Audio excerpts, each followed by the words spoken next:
नमस्कार, मी डॉक्टर मच्छिंद्र बांगर. महाराष्ट्रातील आणि देशातील हवामान परिस्थिती संदर्भात ताजा अंदाज देणारे. महाराष्ट्रामध्ये काल झालेल्या हवामान बदलानुसार मोठ्या प्रमाणात ढगाळ परिस्थिती निर्माण झाली. सोलापूर, धाराशिव आणि लातूर जिल्ह्याच्या काही भागात मेघगर्जनेसह वादळी पाऊस झालेला आहे. ही सुरुवात आहे. आजपासून वातावरणात बदल होऊन मोठ्या प्रमाणात पावसाचं प्रमाण महाराष्ट्रात वाढण्याची शक्यता आहे आणि हा स्थानिक वातावरणाचा प्रभाव आहे. उत्तर भारतामध्ये आपण या ठिकाणी बघतो WD सक्रिय झालेला आहे आणि महाराष्ट्रावर स्थानिक ढग आहेत. अरबी समुद्रातून असलेल्या बाष्पयुक्त वाऱ्यांच्या स्रोतामुळे या वातावरणाचा प्रभाव वाढतो आहे. आज 18 तारीख आपण बघतो की उत्तर भारतामध्ये, पूर्व भारतामध्ये पावसाचं वातावरण आहे. मध्य भारत आणि दक्षिण भारतमध्ये उष्णतेची लाट आहे. मध्य प्रदेश, महाराष्ट्र, ओरिसा, छत्तीसगड आणि तेलंगणा, कर्नाटक भागामध्ये उष्णतेची लाट आहे. थोडं पश्चिम महाराष्ट्र आणि कर्नाटकाच्या, तेलंगणाच्या भागात पावसाचं वातावरण देखील दाखवण्यात आलं आहे. 19 तारखेला उष्णतेची लाट मध्य भारतात कायम राहणार आहे. मात्र पावसाचं प्रमाण कर्नाटक, तेलंगणा, महाराष्ट्राचा दक्षिणी भाग या ठिकाणी वाढत जाणार आहे. उष्णतेची लाट 20 तारखेला कमी होऊन महाराष्ट्रात पावसाळी वातावरण हे बहुतांश भागात तयार होईल असा अंदाज आहे. दोन्ही समुद्रातून येणाऱ्या बाष्पयुक्त वाऱ्यांचा स्थानिक प्रभाव होत असल्यामुळे हे वातावरण तयार झालं आहे. हे वातावरण 21 तारखेलाही प्रभावी राहण्याची शक्यता आहे. त्यामुळे अनेक भागामध्ये अवकाळी स्वरूपाचा मान्सूनपूर्व पाऊस होईल. तसा भारतीय हवामान खात्याने याचा प्रभाव 22 तारखेला कमी दाखवला आहे, परंतु इतर मॉडेल काय सांगतायत तेही आपण बघणार आहोत. उष्णतेच्या लाटेचा प्रभाव प्रचंड वाढला असून तीव्र उष्णतेची लाट विदर्भासहित मराठवाड्यामध्ये आहे. पावसाळी ॲक्टिव्हिटीज वाढू लागल्या असून कर्नाटकच्या बऱ्याच भागात पावसाची नोंद आहे, केरळपर्यंत. त्यानंतर पूर्व भारतातही पावसाळी ॲक्टिव्हिटीज होत आहेत. आता हे महाराष्ट्रातही नोंदी उद्यापासून दिसणार आहेत. GFS मॉडेलचा अंदाज आपण झटपट बघणार आहोत. उत्तर भारतामध्ये हलका WD आलेला आहे, तो 2 दिवस सक्रिय राहील. महाराष्ट्रात 20 तारखेपासून पावसाचा अंदाज GFS मॉडेलने दिला आहे. हलक्या स्वरूपातलं वातावरण आहे. 22 तारखेला हे वातावरण दाखवण्यात आले. 23, 24, 25 तारखेला हे वातावरण आहे. 26लाही आणि 27लाही आहे. त्यामुळे जवळपास पुढे सातत्याने महाराष्ट्रामध्ये पावसाचं अनुकूल वातावरण राहण्याची शक्यता आहे. उष्णतेची लाट विदर्भ, मराठवाड्यात कायम असून पारा 44-45 अंशावर पोहोचला आहे. आपण हे वातावरण थोडं पावसाळी वातावरण किंवा ढगाळ वातावरण झाल्यास कमी होण्याची देखील शक्यता राहील, परंतु हे वातावरण उष्णतेचं बराच काळ राहण्याची शक्यता आहे. महाराष्ट्रात 22, 23, 24 थोडं वातावरण पावसाचं असल्यामुळे उष्णतेच्या लाटेचा प्रभाव कमी होण्याची शक्यता आहे. आपण 22 तारखेपर्यंत जेव्हा आयकॉन मॉडेलचा अंदाज घेतो तेव्हा रत्नागिरी, सिंधुदुर्ग, पुणे, सातारा, सांगली, कोल्हापूर, सोलापूर, लातूर, धाराशिव, नांदेड, बीड, परभणी, काही प्रमाणात वाशिम, हिंगोली आणि बुलढाणा, जालना, छत्रपती संभाजीनगर, अहिल्यानगर या भागात पावसाचा अंदाज आहे. बाकी महाराष्ट्रातील जिल्ह्यांमध्ये केवळ ढगाळ परिस्थिती असू शकते. फारसं पावसाळी वातावरण राहणार नाही पुढील 5 दिवसामध्ये. मुळातच सुरुवातीपासून ECMWF मॉडेलने पावसाचा अंदाज दिलेला नाही. अतिशय किरकोळ पावसाळी वातावरण लातूर, धाराशिव, सोलापूर, सांगली, कोल्हापूर, सातारा, पुणे, दक्षिण अहिल्यानगर आणि बीडमध्ये दाखवलेलं आहे.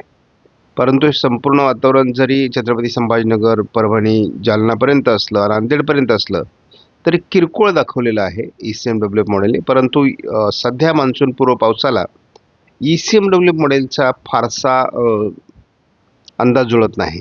हीच बाब आपण जेव्हा GFS मॉडेलने बघतो 5 दिवसासाठी, तेव्हा अगदी नंदुरबार, धुळे, जळगाव, छत्रपती संभाजीनगर, बुलढाणा, अकोला नाशिकसह अहिल्यानगर उत्तरेला सुद्धा पाऊस दाखवण्यात आला आहे आणि धाराशिव, लातूर, सोलापूर, पूर्व सातारा आणि कोल्हापूरमध्ये पावसाचा अंदाज जीएफएसने दिला आहे. यापूर्वी या मॉडेलने दाखवलेल्या अंदाजामध्ये आता बदल झालाय. 15 मे पर्यंत फारसं वातावरण दाखवण्यात आलेलं नाही. मात्र वातावरणात मुख्य बदल झालाय तो 15 ते 22 मेच्या दरम्यान. त्यामुळे मेचा अंदाज सारखा बदलतोय आणि त्यामुळे आपण मेच्या अंदाजावर अजून ठाम नाहीत. तरी देखील आपण ब्लॉग चॅनलच्या माध्यमातून मेचा अंदाज उद्या देणार आहोत. 2 वादळी सिस्टम आपल्याला साधारण दुसऱ्या-तिसऱ्या आठवड्यामध्ये समुद्रात बनतील असं दिसते आणि कालपर्यंत जो काही मान्सून लवकर येईल अशा प्रकारचा अंदाज बनत होता, जो बेस बनत होता मान्सूनचा, तो आता मात्र बनताना दिसत नाही. दोन्ही वादळी सिस्टम ह्या 3ऱ्या आणि 4थ्या आठवड्यात प्रभावी राहणार आहेत. मेच्या बेस जूनमध्ये दाखवला जातोय आता मान्सूनचा, जो मेमध्ये दाखवला जात होता. त्यामुळे हवामानातले बदल आहेत आणि हे जर बदल असे होणार असतील तर पावसाचं प्रमाण खूप मागे पुढे होईल. आपल्याला SIPS मॉडेल महत्त्वाचं आहे. SIPS मॉडेलने जूनमध्ये पाऊस दाखवलेला आहे, जुलैमध्ये चांगला पाऊस दाखवलेला आहे, ऑगस्टमध्येही चांगला पाऊस दाखवलेला आहे, थोडं पश्चिम महाराष्ट्र सोडता. विदर्भ मराठवाड्यामध्ये चांगल्या पावसाचा सप्टेंबरमध्ये अंदाज आहे, परंतु इतर मॉडेल मात्र फारसे सपोर्टिव्ह नाहीत. रडार मॉडेलनुसार आपल्याला ढगाळ परिस्थिती मोठ्या प्रमाणात दिसते. काही ठिकाणी रात्री देखील पाऊस झालेला आहे, परंतु आज दिवसभरात खास करून जे पावसाळी वातावरण आहे ते काही प्रमाणात कोल्हापूर, सांगली भागामध्ये आहे, पुण्यामध्ये आहे, अहिल्यानगर आणि काही प्रमाणात धाराशिव, लातूरच्या दरम्यान आहे. साधारण पश्चिम पूर्व अशा प्रकारचे ढग वाहताना आपल्याला दिसत आहेत. सध्या तरी मॉडेलने पुणे पूर्व, सातारा पूर्व, सोलापूर भागामध्ये ढगाळ वातावरण दाखवले. बोईसरच्या भागातही थोडं ढगाळ वातावरण आहे आणि आपण जर साधारण दुपारनंतरचं वातावरण बघितलं तर हा SMW मॉडेलचा अंदाज आहे. अहिल्यानगर, बीड, छत्रपती संभाजीनगर, जालना, परभणी, नांदेड या ठिकाणी देखील थोडं वातावरण बदलणार आहे. आज पावसाचं अनुकूल वातावरण तयार होईल. लातूर, सोलापूर, उत्तर बीडपर्यंत आणि अहिल्यानगर ते जवळपास कोल्हापूरपर्यंत जो पूर्व भाग आहे या ठिकाणी आज वातावरण बदलण्याची शक्यता आहे. पावसाचं अनुकूल वातावरण तयार होईल आणि रात्री उशिरापर्यंत हे जवळपास वातावरण राहण्याची शक्यता आहे. मेघगर्जनेसह विजांच्या कडकडाटासह पावसाळी वातावरण आज बनण्याचा SMW मॉडेलने अंदाज दिला आहे. मात्र ह्या वातावरणाचा प्रभाव उद्या दुपारनंतर अनेक जिल्ह्यांमध्ये वाढणार आहे. गारपिटीसहित वादळी पाऊस होणार आहे. त्यामुळे आजच्या तुलनेत उद्या मात्र जास्त जिल्ह्यांमध्ये हा पावसाचा प्रभाव असणार आहे. नाशिक पूर्व सहित अगदी छत्रपती संभाजीनगर, जालना, अहिल्यानगर, बीड, अगदी बुलढाण्यापर्यंत किंवा इकडे वाशिम, हिंगोली, नांदेड, यवतमाळ इकडे थोडी ढगाळ परिस्थिती, हलका पाऊस. मात्र लातूर, धाराशिव, सोलापूर, सांगली, कोल्हापूर, सातारा, पुणे पूर्व भाग या ठिकाणी मात्र पावसाचा जोर 19 तारखेपासून वाढणार आहे. मराठवाड्याचे बरेच जिल्हे नंतर रात्री उशिरा ते विदर्भाकडे देखील वातावरण सरकण्याची शक्यता आहे. तसा SMW मॉडेलने पावसाचं वातावरण कमी दाखवले. 20 तारखेला देखील बऱ्याच जिल्ह्यांमध्ये वादळी गारपीट होण्याची शक्यता आहे. 21 तारखेलाही हे वातावरण महाराष्ट्रात बऱ्याच भागात राहणार आहे.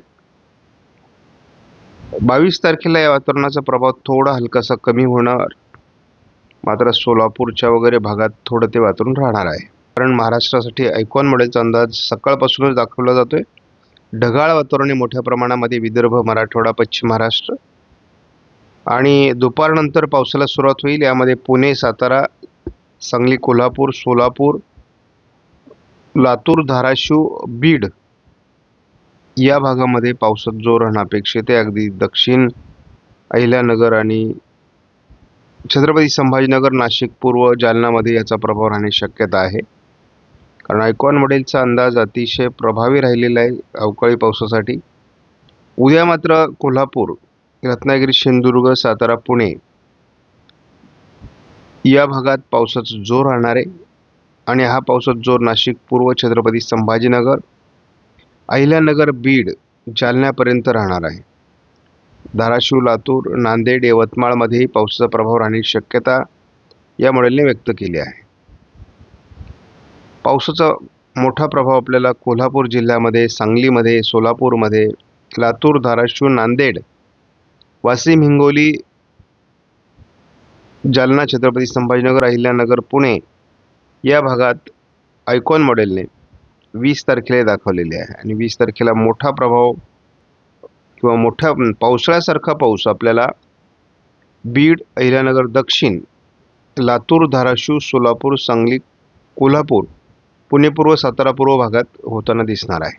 हे वातावरण 21लाही पश्चिम महाराष्ट्र, मराठवाड्यात राहण्याची शक्यता आहे. एक लक्षात घ्या. आणि याचं 22-23 वातावरण थोडं कमी होताना देखील आयकॉन मॉडेलने देखील दाखवलेलं आहे.